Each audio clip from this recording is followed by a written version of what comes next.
C'est vous, chers amis, qui me faites l'honneur de venir aujourd'hui encore. C'est peut-être la 10e fois que j'interviens dans le cadre d'un institut pour la justice, ce qui prouve que vous avez confiance en moi, mais ce qui prouve surtout que je suis un délinquant d'habitude, mais un majeur par contre.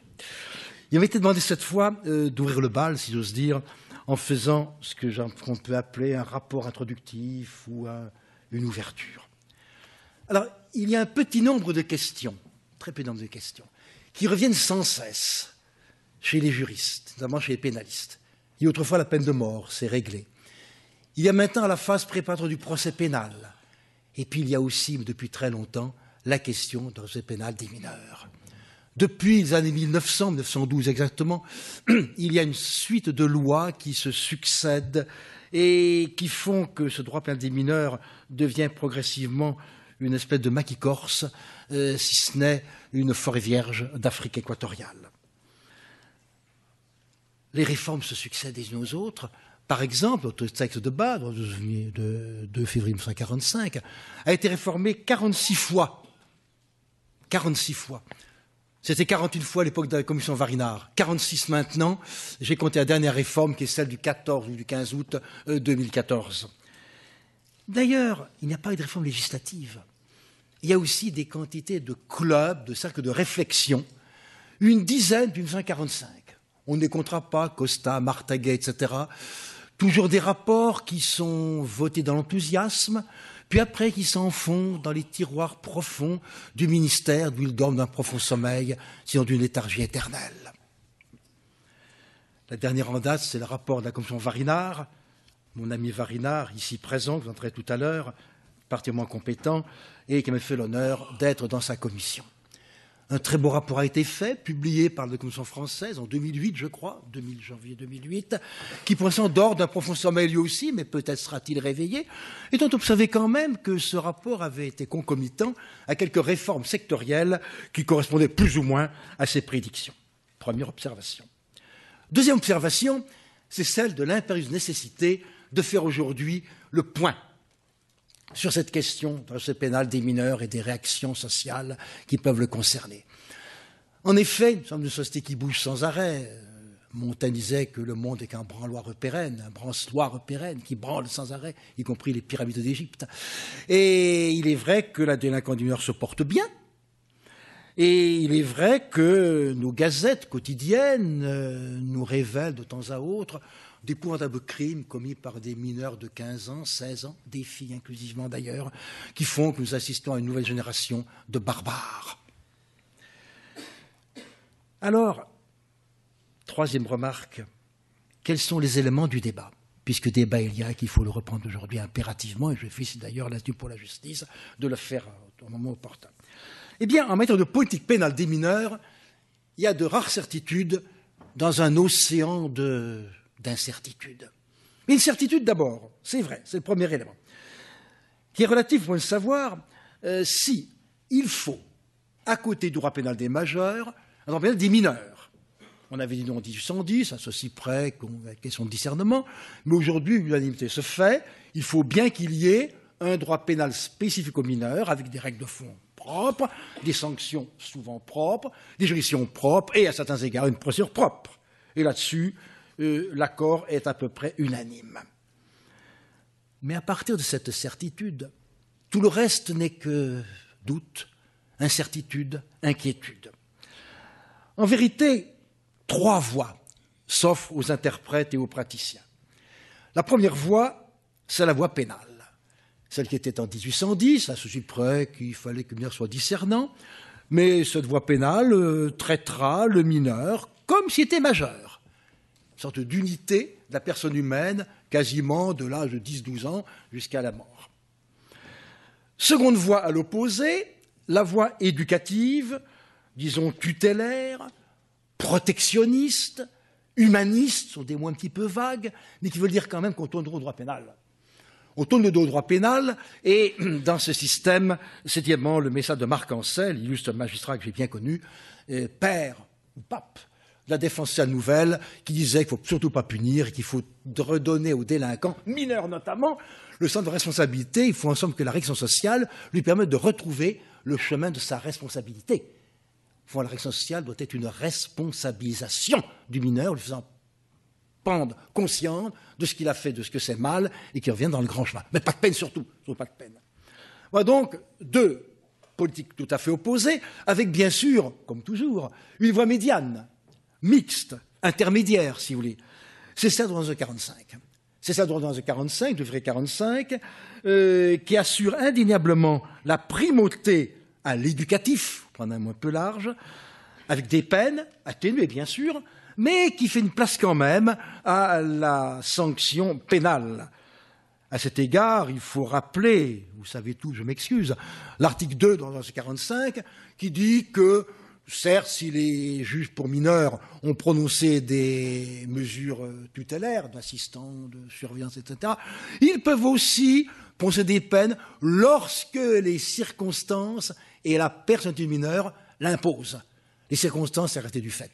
La personne du mineur, c'est son degré d'endurcissement, d'enracinement d'une criminalité naissante qui fait que, eh bien, mon Dieu, il faut en venir à la peine. La mort dans l'âme, mais on y vient à la peine quand même. D'ailleurs, cette conception intermédiaire, médiane, moyenne, dans un 45, se retrouve fidèlement dans les décisions du Conseil constitutionnel. Vous savez qu'aujourd'hui, on ne peut plus faire un cours de droit pénal sans parler de droit européen ou de droit constitutionnel, et même de droit comparé. Droit comparé de son tout. Il y a deux décisions du Conseil constitutionnel. La première d'août 2002, qui dit que, je répète, je lis, la nécessité de rechercher le relèvement éducatif et moral des enfants délinquants par des mesures adaptées à leur âge et à leur personnalité, prononcées par une juridiction spécialisée, sur une procédure appropriée, a été constamment reconnue par les lois de la République depuis le début du XXe siècle. C'est une allusion aux lois fondamentales publiques et PFLR qui font partie du bloc de constitutionnalité, de sorte que le traitement pénal, le relèvement éducatif est bien un élément de droit fondamental, c'est-à-dire le droit constitutionnel. Un droit pénal ainsi est créé dans la Constitution.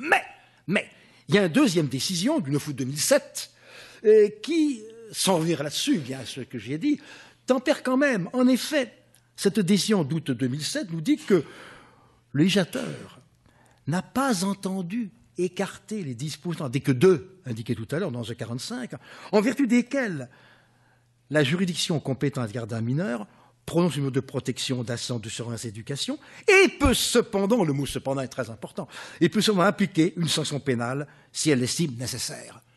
En fait, c'est la transcription jurisprudentielle du message légal dans le 45. Alors, ces généralités dites, il faut entrer un peu dans le vif du sujet, même si le but d'un rapporteur général n'est pas de traiter le sujet, c'est à vous qu'il ferait, aux rapporteurs qui vont me suivre, je ne veux pas leur manger leur pain, mais je vais quand même poser le problème. C'est le but du rapport introductif. Poser les problèmes sans les résoudre, bien sûr. Pourra-t-on les résoudre? Il y a trois problèmes, à mon avis, ce n'est pas les seuls trois problèmes. D'abord, celui de l'âge de la responsabilité pénale, celui de la réaction à l'infraction, et celui de la procédure, lato sensu. Sur l'âge de la répression de la responsabilité pénale, il n'y a pas tellement de difficultés, du moins en aval. Tous les droits estiment qu'à 18 ans, la personne humaine est mûre et qu'elle est considérée comme un adulte pénal. C'est vrai quand même que dans certains droits, notamment en Allemagne, il y a un système assez original qu'adorait Marc Ancel, je connaissais bien, c'est des jeunes adultes. L'idée, c'est que après 18 ans, on est certes un adulte, mais pas totalement quand même. On est encore un petit peu hésitant, on est entre deux eaux. On a un pied sur chaque rive du fleuve. Alors ces jeunes adultes, qui iraient de 10 à 21 ans, ou 10 à 23 ans, voire de 10 à 25 ans, sont des êtres humains encore un peu fragiles, pas totalement sortis de l'enfant, pour lesquels il faut proroger pour quelques années le droit pénal des mineurs. Mais le débat en France n'a jamais vraiment fait florès, où il y a quelques mesures, comme par exemple la dispense de le casier judiciaire numéro 2. Bon, mais c'est quand même relativement du détail. Nous ne consacrons pas, nous, en France, le concept de jeune adulte. Et quant à l'âge de la responsabilité pénale, en amont, il y a plus de difficultés. Certes, la plupart des droits ont prévu un plancher, qui est très bas, en Angleterre, 10 ans, qui est de 8 ans en Écosse, car il y a un droit écossais qui n'est pas un droit anglais. Parfois c'est 10 ans, 12 ans, 13 ans, 15 ans, comme en Suède. Bref, chez nous, il n'y a rien. Il n'y a pas de date. Et justement, la commission Varinard avait opportunément proposé de retenir l'âge de 12 ans. Alors, avant 12 ans, le mineur n'est pas dans le droit pénal. Il échappe encore à la sphère pénale. Bien. Et il y a un arrêt intéressant de la Cour des droits de l'homme là-dessus. L'arrêt T&V contre le Royaume-Uni de décembre 1999. Une affaire épouvantable.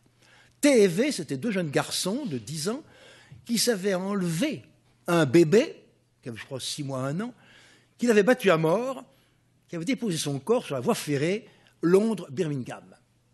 Un moment après, le train passe, il coupe le pauvre bébé en 3. Ces mineurs sont repérés, jugés, ils commencent en cour d'assises, en Crown Court exactement, publiquement. En France, ça ne se concevrait pas. Publiquement. Et après une condamnation, d'ailleurs très originale, la condamnation au bon plaisir de Sa Majesté, leur plaisir majesté. Les Anglais ont ce système positiviste que les Juifs font comme ils veulent. On ne verrait pas ça en France. Alors, ça veut dire que Sa Majesté britannique, cette gracieuse Majesté britannique, pourra décider le maintien en détention, donc de façon spéciale, aussi longtemps qu'elle le voudra pour son bon plaisir. Voilà, quelque sorte. Ils ont fait 10 ans. Puis ils sont sortis après, ils ont changé de nom. Mais ce qui est intéressant pour nous, c'est que cette affaire est finie à Strasbourg, comme président des droits de l'homme. Et dans un arrêt très long et très intéressant, il dit notamment, c'est ça qui nous intéresse, que l'âge de 10 ans, mon Dieu, c'est pas contraire aux conventions des droits de l'homme. C'est pas contraire à l'article 6, paragraphe 1, qui est sur le procès équitable, de sorte que, bon, à 10 ans, on peut être responsable. C'est une confirmation. C'est une constitution, c'est une conventionnalisation du droit anglais qui retient à l'âge de 10 ans. Voilà, c'est pour ça. Ce ne serait pas davantage. Deuxième problème, c'est celui de la réaction à l'infraction. Un peu d'histoire ne messied pas, dit-on parfois. Pour les majeurs, traditionnellement, nous connaissons des peines, c'est-à-dire des réactions sociales qui sont fondées sur la culpabilité, c'est-à-dire sur la conscience d'avoir mal fait et sur la volonté, malgré tout, de mal faire. C'est la culpabilité qui entraîne une peine. Et pour les mineurs, on disait traditionnellement, en 1912 par exemple, que les mineurs sont jugés non pas pour ce qu'ils ont fait, mais pour ce qu'ils sont. Cet être étant révélé par l'infraction. Alors là, à ce moment-là, eh bien, c'est la dangerosité, on veut éviter la répétition. Donc le critère, donc la dangerosité qui appelle des mesures dites de sûreté, c'est-à-dire des mesures tutélaires que j'ai indiquées, surveillance, éducation, protection. Et c'était très distingué. Or, dans le droit des mineurs, ça c'est très intéressant, dans le droit des mineurs, il y a une juxtaposition des deux. Il y a à la fois des peines, bien sûr, il y a des peines, quitte à ce que, bien sûr, la peine soit atténuée, sauf très exceptions très rares pour les vieux mineurs, enfin la peine est atténuée de droit, mais il y a aussi des mesures et, surtout, il y a le fait que pour le même mineur et pour la même infraction peuvent se cumuler des mesures pénales et des mesures de sûreté tutélaire. Alors il y a plusieurs exemples. Ça a commencé par l'éducation surveillée qui peut coexister avec une mesure pénale, avec une sanction pénale. Puis après, il y a des formes, je vais passer sur le détail, ça ne vous intéresserait pas, ça devient trop technique. Mais c'est très intéressant parce qu'au fond, le mineur est vraiment l'objet d'un droit spécial, autonome. Et je reviens à ce que je disais tout à l'heure en début d'introduction. C'était mon 3e point d'introduction. Le mineur peut à la fois être puni, qui de façon atténuée, bien sûr, il peut être puni, mais il peut aussi être de mesures tutélaires. Il y a coexistence de double système. Alors que pour les majeurs, c'est l'un ou l'autre. Le fou, on va l'interner, et puis le non-fou, ou le partiellement fou, on va le punir, qui doit punir un petit peu moins lui aussi. Voilà. Alors, la commission Varinard nous avait approuvé cette orientation qu'il faut souligner, qui était tout à fait conforme d'ailleurs à la tradition. Alors, un petit mot d'étrange, j'aime bien le droit comparé. D'abord, les législateurs qui nous entourent légifèrent beaucoup moins que nous. Beaucoup moins que nous. Les Italiens ont une loi tous les 20 ans, les Anglais aussi, il y a beaucoup moins de lois qu'en France, mais c'est une cascade de réformes, comme si chez nous, chaque gouvernement voulait laisser son nom à une réforme attachée. On parle même des lois, même d'un nom aux lois, maintenant les lois Perben, et même mieux que ça, il y a Perben 1, Perben 2, c'est très amusant comme le droit de France, quoi. On personnalise les lois et on met même quand il y en a plusieurs, 1, 2, 3, etc. C'est français, ça. On a les lois Foyer autrefois en matière civile. On a eu, les lois Tétinger, etc. À l'étranger, quand on regarde, il y a deux droits qui sont particulièrement passionnants. C'est le droit anglais et le droit espagnol. Alors eux, ils ne sont pas du tout portés sur cette distinction. Je ne sais pas, est-ce que c'est une mesure de sûreté ou est-ce que c'est une sanction pénale, punitive? Pas du tout. Ils prévoient des sortes de mesures. Il y a une vingtaine en droit anglais, de réformé il n'y a pas longtemps d'ailleurs, en 2006. Enfin, pour eux, c'est pas longtemps, ils vont moins de fois que nous. Et en Espagne, ça a été réformé il n'y a pas très longtemps aussi. Mais c'est des sanctions qui parfois sont extrêmement dures. Par exemple, pour les mineurs espagnols qui ont eu le malheur de faire des actes de terrorisme, le terrorisme en Espagne, c'est terrible. Pays Basque, etc. Ça peut être l'internement dans une maison de rééducation pendant 20 ans. Vous avez 16 ans, vous avez pour 20 ans. Ça très loin. Reste, mon troisième point, la procédure lato sensu. La première question est de savoir s'il convient de prévoir, à titre exceptionnel, pour les mineurs, des juridictions de majeurs. Ça se fait un petit peu aux USA, ça se fait un petit peu en Belgique aussi, sous la forme de tribunaux pour majeurs, tribunaux pour majeurs, pour les vieux mineurs, de 16 à 18 ans. Et la dernière loi de 2011, qui est la grande dernière loi pour l'instant, on attend une autre, mais je ne suis pas sûr que le projet actuellement en cours, concoté par la chancellerie, aboutit, je n'en suis pas sûr du tout, je n'en sais rien, mais je ne pense même plutôt pas. Donc la loi de 2011 a prévu, article 24.1 et suivant d'ordonnance de 45, tribunaux correctionnels pour mineurs, mais il y a des conditions très restrictives. Il faut que le mineur ait plus de 16 ans au moment des faits, il faut qu'il soit récidiviste, et il faut qu'il ait commis une infraction justiciable d'une peine de 5 ans d'emprisonnement. Bon. En pratique, c'est très peu pratiqué, on vous dira mieux que moi tout à l'heure, et ça pose un problème. Car 3 voies s'offrent aux législateurs.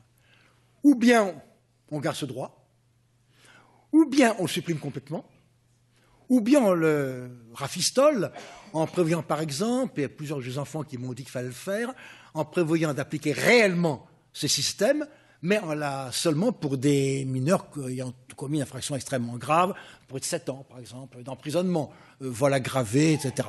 L'idée, vous avez bien compris, c'est de faire peur aux mineurs, un peu de le terroriser entre guillemets, pour lui faire peur et lui faire prendre conscience de la gravité de son acte, car ces mineurs qui ont commis des infractions graves seront aussi des majeurs, sont aussi dangereux que des majeurs en fait. C'est le premier problème. Le second problème procédural est relatif à la fameuse césure. C'est-à-dire qu'il y aurait 2 morceaux dans le jugement. Un premier jugement serait rendu sur l'inculpabilité, sur l'action civile éventuellement, et puis après un certain temps de latence, avec des examens psychologiques, qui aboutirait à une deuxième sentence, la sentencing, disent anglo-saxons, c'est-à-dire la détermination de la peine ou de la mesure prévue, ou des deux, comme je disais tout à l'heure. Voilà. Les anglo-saxons sont très aficionados, si je puis dire, anglo-saxons, très amoureux de ce système, mais pour la cour d'assises. Pour la cour courte ou pour la cour criminelle au Canada ou aux USA. C'est pratiqué aussi, c'est dans l'ordre de 45, notamment avec la loi de 2011, mais je suis un peu réservé personnellement parce que un mineur évolue, un garçon ou une fille qui évolue très vite. À 70 ans, on n'évolue plus. On attend la mort, plus ou moins, dans la sérénité en général. Mais un garçon qui a 14 ans n'est pas le même que quand il aura 14 ans et demi ou 15 ans. Il évolue très très vite. Et c'est pour ça qu'en prévoyant une césure avec 6 mois de report pour la peine, reconductible même éventuellement, on va allonger les procédures. On ne va pas forcément nuire à l'enfant qui a besoin d'une réaction, à mon avis, rapide. Vous savez, c'est Beccarat qui le disait, mais Beccarat disait pour tout, pour les majeurs et pour les mineurs à la fois. Il faut la justice. Il ne s'agit pas que la justice soit sévérissime. Non, ce n'est pas ça. Il faut qu'elle soit juste et prompte. Il faut qu'elle réagisse vite et opportunément. Ça peut être parfois une peine forte, bien sûr, mais il faut surtout la vitesse, la rapidité. Voilà. Et avec ce système de dilution dans le temps, on risque peut-être de perdre du temps. Moi, j'ai un avis réservé, mais enfin, je ne sais pas si j'ai donné mon avis. C'est à vous à le donner au cours des débats qui vont suivre. Alors, j'ai été trop long, veuillez m'excuser. Je vais m'arrêter pour vous dire simplement que je n'ai voulu que baliser un petit peu le terrain, dire quelques petites choses, mais il aurait fallu parler, bien sûr, au débat sur la drogue, sur les victimes, sur le rôle des parents et de la société. Mais je sais très bien que ça va être dit tout à l'heure, bien mieux que je l'ai fait maintenant. Et je vous remercie de m'avoir suivi pendant 25 minutes. Voilà, merci.